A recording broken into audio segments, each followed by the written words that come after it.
দুনিয়াতে কোনো কাজই সহজ নয়। প্রতিটা কাজের পেছনে অনেক পরিশ্রম করতে হয়, ধৈর্য ধরতে হয়। সেটা খুব ভালো করেই বুঝতে পারছি একটা পেজ খোলার পরে। পেজ খোলার আগে আমি যখন অন্যদের ভিডিও দেখতাম তখন আমার কাছে এই কাজটা খুবই সহজ মনে হতো। ভাবতাম কি আর এমন আহামরি কষ্টের কাজ। আর এখন নিজে এই কাজটা করতে এসে বুঝতে পারতেছি এটার পেছনে কতটা পরিশ্রম করতে হয়। সারাদিনের কাজকর্মের রুটিনটাও পাল্টে গিয়েছে।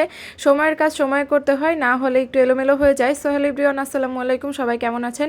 ওয়েলকাম করছি আমার নতুন একটি ডেইলি ব্লগে। আলহামদুলিল্লাহ আমরা অনেক বেশি ভালো আছি। প্রতিদিনের মতো আজকের ভিডিওটাও সকাল থেকে শুরু করেছি। সকালে ঘুম থেকে উঠে শুরু হয়ে যায় সারাদিনের ডিউটি, মানে একটার পর একটা কাজ তো লেগেই থাকে।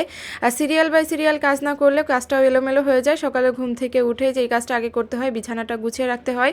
বিছানাটা গোছানো থাকলে আমার কাছে মনে হয় অনেকটাই কাজ এগিয়ে যায়, নিজের কাছে ভালো লাগে যে কোনো কাজ করতেই। তো বিছানাটা গুছিয়ে একটু জানালাটা খুলে দিলাম। সকালে আর জানালা খুলি নাই, একটু একটু কুয়াশা ছিল, সেই জন্য এখন একটু রোদ উঠছে, জানালাটাও খুলে দিলাম। আর এরকম মিষ্টি মিষ্টি রোদ কিন্তু শীতের সকালে অনেক বেশি ভালো লাগে।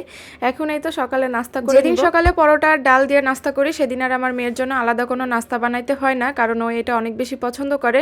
মানে পরোটা যে কোনো কিছু দিয়ে অনেক বেশি পছন্দ করে, আর সাথে যদি চা থাকে তাহলে তো তার আর কিছু লাগেই না। সকালে নাস্তা করে তারপরে চলে যাব দুপুরে রান্নাবান্না করতে। আগে আমার এই রান্নাবান্নার কাজটা এত বেশি বিরক্ত লাগতো, মানে চুলার পাড়ে যাইতে ইচ্ছা করতো না। আর এখন রান্নাবান্নার কাজটা এত বেশি ভালো লাগে, মনে হয় সারাদিন যদি রান্না করতে দেয় সারাদিনই রান্না করতে পারবো। অনেক বেশি ভালো লাগে রান্না করতে, জানি না কেন। হয়তো বা ভিডিও বানাই সেই জন্য রান্নাবান্না করতে এত বেশি ভালো লাগে, মানে আমি নিজেও জানি না কেন এত বেশি ভালো লাগে। সবজি খেতে বরাবরই আমার অনেক বেশি পছন্দ, কিন্তু যে বৈতা শাকটা কেন জানি আমার কাছে অনেক বেশি মজা লাগে। সিম আলু তারপরে পেঁয়াজ পাতা একসাথে দিয়ে যদি ভাজি করা যায় এত বেশি মজা লাগে। সাথে আর যদি আলু ভর্তা থাকে তাহলে তো আর কিছু লাগেই না। অনেক বেশি পছন্দের এই শাকটা, কিন্তু সবসময় তো পাওয়া যায় না। শীতকালে এই শাকটা বেশি পাওয়া যায়। শীতকালটা আমার কাছে এই জন্য সব থেকে বেশি ভালো লাগে, কারণ অনেক রকমের শাকসবজি পাওয়া যায়, খেয়েও অনেক বেশি মজা পাওয়া যায়। তো শাক ভাজিটা হয়ে গেছে, এখন হাতে মেখে একটা চচ্চড়ি রান্না করব। এখানে হচ্ছে পেঁয়াজ কলি তারপরে বেগুন আলু সব কিছু কুচি কুচি করে কেটে এখন সব মশলাপাতি একসাথে দিয়ে খুব ভালো করে হাতে মেখে নিব। চচ্চড়ি জিনিসটা হাতে মেখে রান্না করলে বেশি ভালো লাগে। আমার কাছে তো অনেক বেশি ভালো লাগে এই চচ্চড়ি রান্নাটা, মানে যে কোনো ছোট মাছ দিয়ে যদি কোনো কিছু দিয়ে চচ্চড়ি করা হয় অনেক বেশি মজা লাগে। ভিডিও শুরুতে যে কথাটা বললাম, দুনিয়াতে কোনো কাজই সহজ নয়। প্রতিটা কাজের পেছনে কিন্তু অনেক বেশি পরিশ্রম করতে হয়, ধৈর্য ধরতে হয়।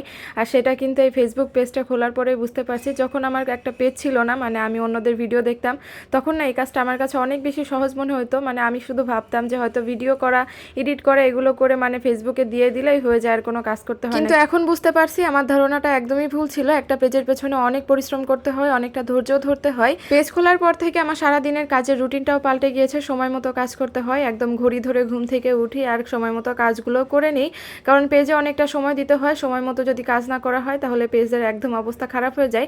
সময় মতো কাজ করেও তো এখন পেজের রিস্কটা ধরে রাখতে পারি না। তারপরও ধৈর্য ধরে আছি, পরিশ্রম করে যাচ্ছি। বাকিটা আল্লাহ ভরসা, আল্লাহ চাইলে ইনশাল্লাহ আরো ভালো কিছু হবে। তো সবাই অনেক বেশি ভালো থাকবেন। ভিডিওটিকে ভালো লাগলে একটা লাইক কমেন্ট করে যাবেন। আল্লাহ হাফেজ, টাটা।